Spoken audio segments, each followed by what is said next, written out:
Chips চুলটা বেঁধে দেওয়া হয়।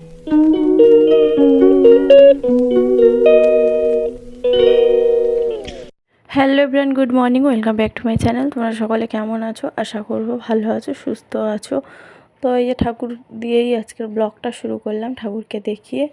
ঠাকুর দেওয়া কমপ্লিট হয়ে গেছে, আর এখন গাছে তো ফুল ফুটছে বলে দিতে পারছি, তাও যে পরিমাণে ফুল হতো সেটা কমে গেছে। তো আজকে দেখলাম একটু বেশ খানিকটা ফুল ফুটেছে, আর বেল ফুলও বেশ ভালোই ফুটছে। তো চলো, পুজো দেওয়া কমপ্লিট হয়ে গেছে। তো এবার যাব কিচেনে গিয়ে এই যে দেখো না, আমার মেয়ে ড্রয়িং রুমেই পড়তে বসে গেছে, কারণ ঘরে বিছানায় বসেছিল, বকেছি তার জন্য এখানে এসে তারপরে বসেছে। আর প্রচণ্ড ধোয়া হয়ে গেছে, মাম্মা সোনা ঘুমাচ্ছে, ওই জন্য ধূপটা নিয়ে এসে এবার এদের ঘরে রাখছি। এদের ঘরে একটু ধোয়া হয়ে যাবে, তারপর আবার ড্রয়িং রুমের দিকে দিয়ে দেবো। আর এই ঘরেই বসেছিল, এই দেখো বিছানা গোছানো হয়ে গেছে, তো বড্ড বিছানা ঘাটে, তার জন্য বকেছি। তারপর বাইরে এসে বসেছে। আর এই যে আমি এখানে একটু এসে সিঁড়িতে বসলাম, তবে দেখো না দাদাভাই ঝাড়ু দিচ্ছে। ঝাড়ুটা দাদাভাইও দেয়, বড় মেয়েও দেয়, আর কখনো কখনো আমি দিই। আমার তো কোমরে ব্যথার জন্য ঝুঁকে ঝাড় দিতে পারি না, কষ্ট হয়। তাই আমি বলছি একটু ঘোরো না গো, তাই জন্য দাঁত বন্ধ করেই হেসে তোমাদেরকে দেখিয়ে দিল। আর আমার বড়মশাইকে কী কালো লাগছে, দেখেছো? কালো তো বটেই, এত কুচকুচে কালো লাগছে, তেল কালো ততটা না। তো চলো এবারে চা বসিয়ে দিয়েছি, চা খাবো মেয়ে আর আমি। আর বড়মশাই চা খাবে না। আর ওদিকে আমার বড়মশাই আবার সকালে গিয়েই ঘুম থেকে উঠেই গিয়ে মাছ কিনে নিয়ে এসে ধুইয়ে নুন হলুদ মাখিয়ে তারপরে গেছে কিন্তু ঝাড়ু দিতে, গুছিয়ে রেখে দিয়ে গেছে। আর ঝাড় দিয়ে এসেই স্নান করে নেবে। তো আমি জিজ্ঞেস করলাম চা খাবে, বললো না। তো আমার মেজো মেয়েও খাবে, আমিও খাবো, এই যে গুছিয়ে নিয়ে নিয়েছি। তো চলো বিস্কিটটা নিয়ে নিচ্ছি। আর বিস্কুটও না এত সুন্দর খেতে, ছোট্ট ছোট্ট টোস্ট বিস্কুট টাইপের নিয়ে এসছে।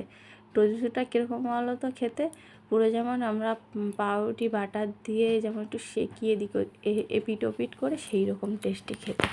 তো এই সোনামণিও দেখো না উঠে গেছিলো চা করতে করতে, মুখ ফুক ধুয়ে দিয়ে চুল টুলগুলো দিদি বেঁধে দিল, দিয়েই যে বসে গেছি। আর তোমাদের দাদাভাই দই আর মুড়ি খেলো, বললো ভাত খাবো না। আমি বললাম কেন ভাত খাবে না, খাও। বলে না, আমি আজকে তাড়াতাড়ি চলে আসবো। তো এই যে মাছগুলো দেখছো, কাতলা মাছ নিয়ে এসছে। আর বলেছিলাম একটা মাথা নিয়ে আসতে, লাউটা কবে থেকে পড়ে আছে, ছোট্ট একটা লাউ নিয়ে এসেছিলাম। আমার লাউ ডালটা খুব একটা ভালো লাগে না, যদি ধনে পাতা দেওয়া হয় তবে ভালো লাগে, এখন তো ধনে পাতা সবসময় পাওয়া যায় না। তো তার কারণে আমি বললাম এবার লাউটা যে এনেছো, আমি মাছের মাথা এনে দিলে করবো, নাহলে করবো না। তো দাদাভাই বলছে ঠিক আছে। বলছে চিংড়ি দিয়ে করো। আমি চিংড়ি দিয়ে অনেকবার খেয়েছি, ভালো লাগে না, বড়ি দিয়েও খেয়েছি। তো এবার মাছের মাথা দিয়েই করবো। তো মাছের মাথা পেয়েছে, কাতলা মাছের মাথা বেশ বড়ই খানিকটা, জানো তো কাতলা মাছের মাথা কত বড় হয়। তো সেই দিয়ে লাউ ঘণ্টটা করবো, হাফ হাফ এক চেলা মাথা দিয়ে করবো, আর এক চেলা মাথা রেখে দেবো, কারণ পুরো মাথাটা দিতে গেলে লাউটা কমে যায়, তো একদম বিচ্ছিরি হয়ে যাবে, মানে বেশি কাটা কাটা টাইপের থাকবে না মাথার গ্যাটটা। তো চলো এই যে টমেটো সব দিয়ে দিলাম, হলুদ সব দিয়েছি, দিয়ে একটু নেড়ে নিচ্ছি। এবার মাছের মাথাগুলো দিচ্ছি, হলুদের গন্ধটা চলে যাওয়ার পরেই মাছের মাথাটা দিলাম, দিয়ে আর এই যে এবার বসে গেছে, ওইটা বসিয়ে দিয়ে সব তো পুরো একসঙ্গে সবজি কাটতে পারি না, তখন তারপর ভাবি কি সবজি কাটতে কাটতে এই সবজিটা কাটা হয়ে গেছে, বসিয়ে দিয়ে আর এক পাট সবজি কাটবো। তো এই যে ফুলকপি এনেছিল দাদাভাই, তোমাদের বলেছিলাম কি এই গরমে ফুলকপি খাবে, বলে আমার খেতে ইচ্ছা করছে মাছ দিয়ে। তো আমি বললাম ধনেপাতা আনলে আরও ভালো। তো বলছে পাইনি। তো চলো ফুলকপি দিয়েই আজকে কাতলা মাছ রান্না করবো। এই আলু ফালু কেটে নিচ্ছি, ফুলকপিটা নুন হলুদ জলে ভিজিয়ে দিয়েছি, উষ্ণ মানে গরম জল করে ভিজিয়ে রেখেছিলাম, ভাপানোর মতন। এখন না ভাপিয়ে নিলে কী হয় বলো তো, ফুলকপির গন্ধটা বিচ্ছিরি ছাড়ে, খেতেও ভালো লাগে না। আর আজকে না পেঁয়াজ রসুন দিয়েই করবো, কারণ এখন ফুলকপি ভালো লাগে না কি বলো তো, আর সেদ্ধও হতে চায় না ফুলকপি, এখন তো সিজন না ফুলকপির। তো ওই জন্য ভাবলাম পেঁয়াজ রসুন দিয়ে করবো। তো ওই যে তরকারিটা না খুব সুন্দর হয়েছিল, দাদাভাইকে বলছি কি তরকারি ভালো হয়েছে, বলছে হ্যাঁ একদম বিয়েবাড়ির মতন রান্না হয়েছে। আমি বলছি ভালো লাগলেই ভালো। তো আমার এত ভালো লাগে না রসুন দিয়ে, কিন্তু কিছু করার নেই, এখনকার ফুলকপি বললাম না পেঁয়াজ রসুন ছাড়া ভালো লাগবে না, তাই। তো চলো এই যে বসিয়ে দিয়েছি, আলু সব মশলা টশলা তো দিয়ে দিয়েছি, আলুর মধ্যে দিয়ে কষিয়ে নিচ্ছি। ফুলকপিটা আগেই ভেজে রেখে দিয়েছি। চলো এই তরকারিটা হয়ে যায়, ওদিকে লাউ ঘন্ট হয়ে গেছে। আর ভাজাও একটা করেছি, হয়ে গেছে। এই দেখো ফুলকপিটা আবার দিয়ে দেবো। ফুলকপিটা সিদ্ধ হচ্ছিল না, কষিয়ে কষিয়ে নিয়ে তারপর জল ঢেলে সিদ্ধ করে নিয়েছি। এখনকার ফুলকপি প্রেসারে মনে হয় একটু সিটি মারলে ভালো হতো।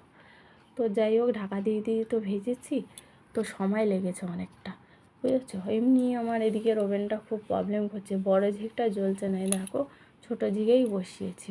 আর সামনের দুটো তো ব্যবহার করি বলো তো খুব কম, কারণ সামনের দিকে তো আমার এই ঠিকরে আসে, অসুবিধা হয় রান্না করতে।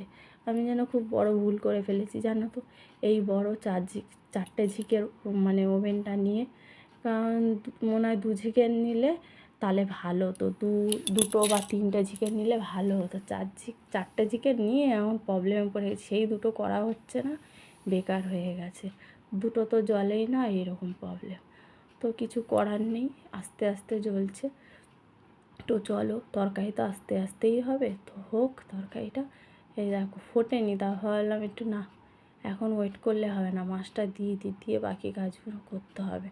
ওই জন্য ফোটার আগেই মাছগুলো দিয়ে দেবো, দিয়ে তারপর ঢাকা দিয়ে দেবো। আস্তে আস্তে হোক, ওদিকে কতক্ষণ মানে দাঁড়িয়ে থাকবো বা কিছু, কারণ আমার পরে না ভুলে যাবো মাছটা দিতে। তাই আমি ভাবলাম এখনই মাছটা আমি দিয়ে দিই, একবারে ফুটে যাক, আলু ফালু সেদ্ধ হবে, সব একবারে হয়ে যাক। আর এই পেটির মাছটা এত বড় এনেছে, মাম্মাম কি আর খেতে পারে? পুরো 2 পিসের মতন অত বড় পেটিটা এনেছে। তো যাই হোক, দিয়ে দিয়েছি। ছোটো করে না, আমাদের ঘরে মাছ না সবসময় বড় বড় পিস করে নিয়ে আসে, দিয়ে মানে ভাজতে এত সমস্যা হয়, কড়া করে আমি একটু চেপে চেপে ভাজি। আর এই যে দেখো রান্না হয়ে গেছে, মাছের মাথা দিয়ে তরকারি। আর এখানে লাউ ঘন্ট করেছি মাছের মাথা দিয়ে, আর এখানে উচ্ছে আলু কুমড়ো ভাজা। আর এই যে মাছের ঝোল রেডি একদম, থালায় মানে থালার উপরে রেখেছি, যা গরম, আর টেবিলের উপর রেখেছি বলেই থালার উপর রেখেছি। তো চলো এইদিকে এবার গুছিয়ে নিচ্ছি, কারণ খেতে দেবো মেয়েদেরকে। আর এই দেখো না, আমার মেয়ে জল টলগুলো নিয়ে যাচ্ছে, আবার বলছে মা এটা নিয়ে যাবো ওটা নিয়ে যাবো, আর এসে দেখো পাকামো করছে। গুড ইভিনিং সবাইকে, শুভ সন্ধ্যা। এখন চা করবো, চা করতেছি।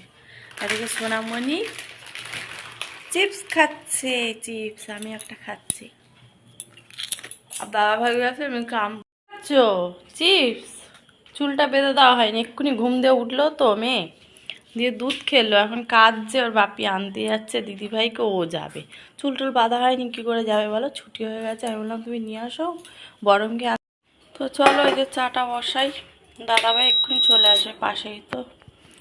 আর বললাম বড় আমি দিদিকে যখন আনতে যাবে তখন যাস ক্ষণে, এরকম করতে দেখো মুখটা, ওই জন্য একটা চিপস দিয়েছি যাতে।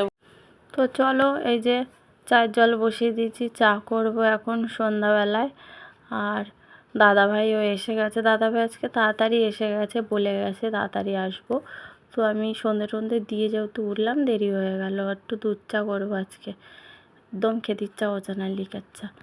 চলো চা প্রায় হয়ে এসছে, এবারে চাটা খেয়ে নিয়ে আবার ভাবছি আজকে রুটি খাবো কি খাবো না। তো তো এই যে খেতে বসে গেছি, রাত্রেবেলায় রুটি করেছে, দাদাভাই ভাত খাবে।